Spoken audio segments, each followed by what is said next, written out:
አንዲት ትንሽ ገጠር ተነስቶ እስከ አዲስ አበባ የተጓዘውን የኮሜዲያን አብዲን ታሪክ ሰምታችኋል?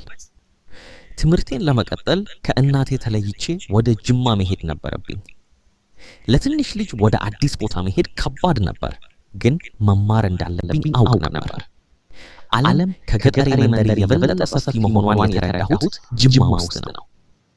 አሁን የምኖረው በአዲስ አበባ ቦሌ ቡልቡላ አካባቢ ነው። አሁን የስምንተኛ ክፍል ተማሪ ሆኜ ትምህርቴንና ሰዎችን ተመስገን አደረው ዩሱፍ ነው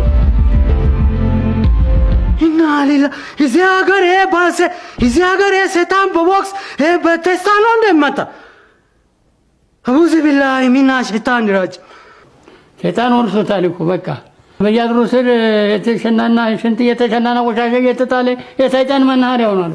ይሄ ተለፏል፣ እሱ ለፎታል። እሱ ኦቦ ለምን ሸይጣን ነው ምን ሶስት ጊዜ ወጣ። ይሄ ጎረቤት እንዳይረብሽ በውስጥ ልጩ ወይ በደንብ ልጩ። አቦ እኔ መኪና ደርሶ ነው እዚህ ከጂጂጋ መጣ።